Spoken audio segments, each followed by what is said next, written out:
ছাত্রলীগ আবার মাঠে নেমেছে এবং তারা রাজধানী সহ দেশের বিভিন্ন স্থানে সফলভাবে তাদের কর্মসূচি কর্মকাণ্ড চালাচ্ছে, মিছিল, বিশেষ করে মিছিল চালাচ্ছে এবং সেখানে তারা নির্দ্বিধায় নির্বিঘ্নে এবং বাধাহীনভাবে তারা তাদের কর্মসূচিগুলি পালন করছে। কিভাবে সম্ভব? আমি মনে করি যে তাদের যদি আপনি যতক্ষণ পর্যন্ত তাদেরকে ধরতে না পারবেন, যতক্ষণ পর্যন্ত তাদেরকে আপনি দোষী করতে না পারবেন, যতক্ষণ পর্যন্ত তাদেরকে আপনি অপরাধ হিসেবে চিহ্নিত না করবেন, ততক্ষণ পর্যন্ত তাদের কর্মসূচি বা তারা তাদের মতো করে বিভিন্ন রকম কর্মকাণ্ড চালিয়ে যেতে পারেই, আমি সেটাকে সমর্থন করি। কিন্তু যেহেতু এই মুহূর্তে ছাত্রলীগ সরকারিভাবে নিষিদ্ধ, তাদের কর্মকাণ্ড নিষিদ্ধ, এরপরেও তারা কিভাবে তাদের কর্মকাণ্ডগুলো চালিয়ে যাচ্ছে, এটার জন্য কিন্তু বিশাল কোনো পণ্ডিত হওয়ার প্রয়োজন নেই। তারা সফল, আমি তাদেরকে স্যালিউট করি। তারা সফল, আরও সফল হবে ডেফিনেটলি। একটা সময় যখন তারা ভালোভাবে ভালো কর্মকাণ্ড নিয়ে আসবে, আমিও অবশ্যই ধীরে ধীরে তাদের, আমার তো ব্যক্তিগতভাবে তাদের প্রতি কোনো অভিযোগ নেই, রাজনীতি আমি করি না। তবে যেহেতু 2024 সালে এবং বিগত আমলগুলিতে তাদের যে ভূমিকা ছিল, সেই ভূমিকার জন্য তারা অবশ্যই অপরাধী। তাদের বিরুদ্ধে সারা বাংলাদেশবাসী দাঁড়িয়েছিল, সেই অপরাধে তারা এখনো অভিযুক্ত, তাদের বিচার হতে হবে। কিন্তু এই মুহূর্তে তারা কিভাবে নিষিদ্ধ দল হওয়া সত্ত্বেও বা নিষিদ্ধ সংগঠন হওয়া সত্ত্বেও, বিশেষ করে ছাত্রলীগ কিভাবে রাজপথে এত সংগঠিত হতে পারছে, এর কারণ খুবই সোজা। তারা সফল কারণ তারা যে কোনো পর্যায়েই, যে কোনো উপায়েই তারা যদি তাদের উদ্দেশ্য সফল হতে পারে, তাহলে তাদেরকে অবশ্যই আমরা ক্রেডিট দিতে হবে, অবশ্যই তাদেরকে তারা সফল হয়েছে বলে স্বীকার করতেই হবে। কিন্তু কিভাবে হলো সেদিকে আমাদের কথা বলতে হবে। সেদিকে আমাদেরকে যদি একটু নজর দেয়, তাহলে দেখুন যেসব অঞ্চলে ছাত্রলীগ এখন মিছিল করছে, ওইসব অঞ্চলে ছাত্রলীগকে যারা সুবিধা দিচ্ছে মিছিল করবার জন্য, সংগঠিত হবার জন্য, তারা অলরেডি টাকা পয়সা খেয়ে বুকড। যেসব অঞ্চলে ছাত্রলীগ, আওয়ামী লীগ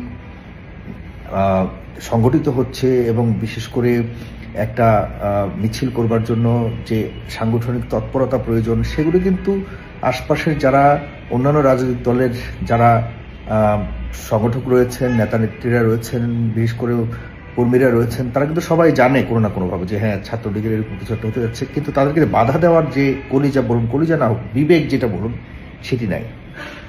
এই কারণে নাই কারণ অলরেডি এই ছাত্রলীগের বিভিন্ন নেতাদের কাছ থেকে এবং আওয়ামী লীগের বিভিন্ন নেতাদের কাছ থেকে কিন্তু টাকা পয়সা খেয়ে পেট ভরে আছে। আপনি কোন চোখে, কোন মুখে আপনি তাদেরকে বলবেন না তুমি নামতে পারবে না, না তুমি এটা করতে পারবে না? এটা মুখ নাই তো। সুতরাং সেখানে ছাত্রলীগ সফল, 100% সফল। কারণ মাথায় রাখতে হবে, তারা দীর্ঘদিন ক্ষমতায় ছিল, তাদের পকেট ভর্তি টাকা। এখন এই টাকা দিয়ে আগে তারা টাকা পয়সা নিয়ে এই এখন যারা ক্ষমতার আশপাশে আছে তাদের কাছ থেকে আওয়ামী লীগ বা ছাত্রলীগ টাকা পয়সা নিয়ে আগে রাজনীতি করেছে। এখন যারা ক্ষমতা যাওয়ার আশপাশে আছে তাদেরকে ছাত্রলীগ বা আওয়ামী লীগ টাকা দিয়ে রাজনীতি করতেছে। রাজনীতি কিন্তু তারা করতেছে আওয়ামী লীগ বা ছাত্রলীগ, আপনাকে এখানে অস্বীকার করার কোনো সুযোগ নেই। কিন্তু আগেও রাজনীতি করতে পারে নাই যারা এখন রাজনীতি মানে ক্ষমতার আশপাশে আছে, তারা আগেও টাকা দিয়েও রাজনীতি করতে পারে নাই, এখন তারা টাকা নিয়েও রাজনীতি করতে পারছে না। This is the difference between Awami League and অন্যান্য দল। কেন আমি তাদেরকে ক্রেডিট দিব না ভাই? এখন বলুন, টাকার কাছে যদি আপনি বিক্রি হয়ে যান, তাহলে তাদের দোষ কি? তারাই তো আমি মনে করি সফল। কাউয়া বলুন, কুকুর বলুন, ভাত ছিটালে যদি পাওয়া যায়, নিজের কাজে ব্যবহৃত হয়, এটা তো মানুষের দোষ না, এটা কুকুরের দোষ। এখন টাকা পয়সা দিয়ে যদি আমি এই আমার অপরাধকে ঢাকবার জন্য আমি যদি আশপাশের মানুষ নামের কুকুরগুলিকে যদি আমি যারা তাদেরকে যদি ম্যানেজ করে চলতে পারি, তাতে আমার সমস্যাটা কি? আমি তো সফল। তো যাই হোক, এরপরে আসুন পুলিশ। পুলিশের কোনোভাবে যে এত বড় পরিবর্তন হলো, পুলিশের অনেককেই কত নির্যাতন করা হলো, পুলিশের মানে কত জিঘাংসা ওদের মধ্যে আছে এবং বিগত আমলটাতে পুলিশকে ব্যবহার করে কত মানে এই রাজনীতিটাকে দেশের মানুষকে একদম পিঠে দেয়াল ঠেকিয়ে দেওয়া হয়েছে। মানুষের এই পুলিশকে কত বাজেভাবে ব্যবহার করেছে এবং শেষ পর্যন্ত আন্দোলনের সময় অনেক নিরপরাধ পুলিশকে ভুল বুঝে হোক, যেভাবে হোক, উদ্দেশ্যমূলকভাবে হোক, পুলিশকে অনেক অত্যাচার করা হয়েছে। এরপর পুলিশের বড় একটা রিফরমেশন প্রয়োজন ছিল, একটা বড় ধরনের পরিবর্তন প্রয়োজন ছিল। করেছে? 3জন বুড়ো মানুষকে, 3জন বুড়া লোককে পুলিশের দায়িত্ব দেওয়া হয়েছে, যাদের সাথে আন্দোলনের নাই কোনো সম্পৃক্ততা, যাদের সাথে মানে চাকরির কোনো সম্পর্ক ছিল না, যাদের চাকরি থেকে তারা বহু আগেই অবসর নিয়ে নিয়েছে, যাদের ভিতরে মানে বিপ্লবী কোনো চেতনাবোধ বা বিপ্লবী কোনো ধরনের লক্ষ্য উদ্দেশ্য নাই, এদেরকে আপনি পুলিশের মতো একটা গুরুত্বপূর্ণ অর্গানাইজেশনের প্রধান করে দিলেন। এরা না শুনে এদের আশপাশে যারা বৈপ্লবিকভাবে কাজ করতে চাচ্ছে তাদের কারো কথা শুনে না।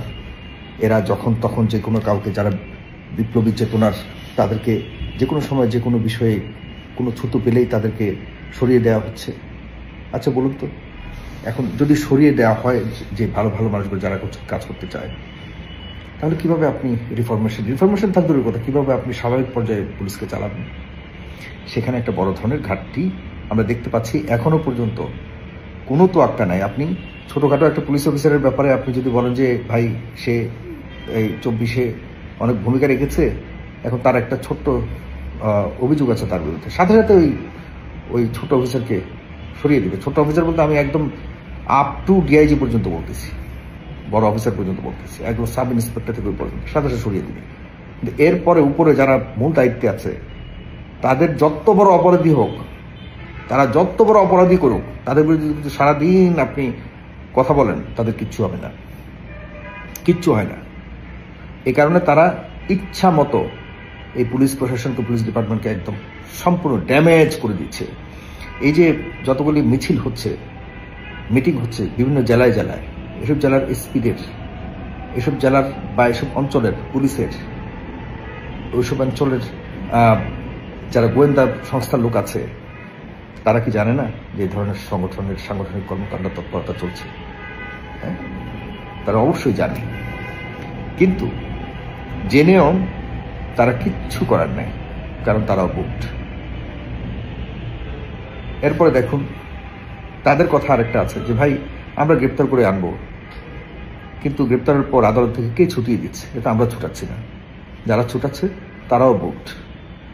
যতগুলি মানে জেলা এবং রাজধানীর বিভিন্ন জেলাতে যত আদালত আছে, সব জেলাতে সবগুলি পিপি, এপিপি থেকে শুরু করে যারা ক্ষমতার আশপাশে ঘোরাফেরা করছে, সবগুলি দলের যারা ক্ষমতার আশপাশে, তারা এখন বিভিন্ন ধরনের আইনজীবীদের দায়িত্বে আছে, বিভিন্ন আদালতের সরকারি দায়িত্বে আছে। তারা সবাই টাকা পয়সা খেয়ে অপরাধীদেরকে একদিক দিয়ে পুলিশ ঢুকায়, আরেক দিক দিয়ে ওরা বের করে। একদিক দিয়ে পুলিশ খেয়ে কিছু কিছুকে ছেড়ে দিচ্ছে, কিছু কিছুকে ঢুকাচ্ছে, বলতেছে ভাই একটা হালকা ধারা দিয়ে দিব 1-1.5 মাস পর বের হয়ে যাবে। এই ধরনের কন্ট্রাক্টে হাজার হাজার মানুষকে ঢুকানো হয়েছে, এরপর ওদিক দিয়ে বের করা হয়েছে। আমি চ্যালেঞ্জ করে বলতে পারবো, একটা ছাত্রলীগ বলুন, আওয়ামী লীগের লোক এখন জেলে নেই, একটাও নেই। হ্যাঁ, যাদেরকে বের করা যাচ্ছে না, শুধুমাত্র আওয়ামী লীগের নিরীহ কিছু মানুষকে ধরা হয়েছে ইচ্ছাকৃতভাবে, উদ্দেশ্যমূলকভাবে, সেগুলো টাকা খেয়ে ধরা হয়েছে। এখন ধরেন টাকা খেয়ে ধরা হলে, ধরেন কেউ ধরার জন্য 1 লাখ টাকা দিচ্ছে, তো এরপর দেখা যাচ্ছে যাকে ধরছে সে তার হাতে হয়তো পয়সা নেই, সে 50,000 টাকা দিলে তো ছাড়বে না, কারণ 1 লাখ টাকা তো খেয়ে বসেই আছে, কেন আমি 50,000 ছাড়বো? 2 লাখ টাকা দেওয়ার মতো ওই জেলে থাকা আওয়ামী লীগ নেতাকর্মীর হয়তো সেই যোগ্যতা নাই, সে কারণে সে বের হতে পারছে না। এইভাবে চলছে দেশ।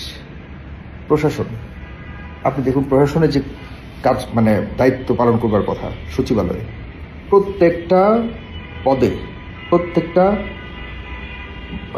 বদলিতে দেখা যাচ্ছে যে যাদের পয়সা আছে তারাই করতে পারছে। বড় বড় পদে আপনার যদি কোটি কোটি টাকা না থাকে, আপনি পারবেন না ওইসব পদে যেতে, যতই যোগ্যতা থাকুক, যতই আপনি 24-এর আপনি চেতনাধারী থাকুন আর 24-এর ধ্বজাধারী থাকুন, আপনার কোনো গুরুত্ব নেই। আপনাকে অবশ্যই পয়সা রাখতে হবে। এসব নিয়ে আমাদের কাজ চলছে। আপনারা যারা দেখছেন, আপনাদেরকে আবারও হয়তো একটা বিপ্লব করতে হবে। সেই বিপ্লবে আমি মনে করি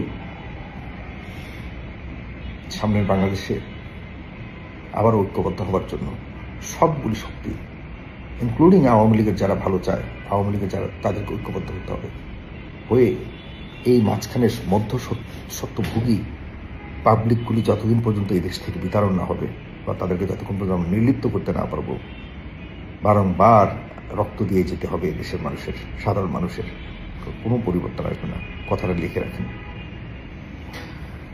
আমি হতবাক হচ্ছি যেই উদ্দেশ্য নিয়ে এই দেশটাকে পরিবর্তন করা হয়েছিল সেই উদ্দেশ্যের আশপাশেও নাই। সামনে কি হবে জানি না। ডাকসু নির্বাচন দেখেছেন, জাকসু নির্বাচন দেখেছেন।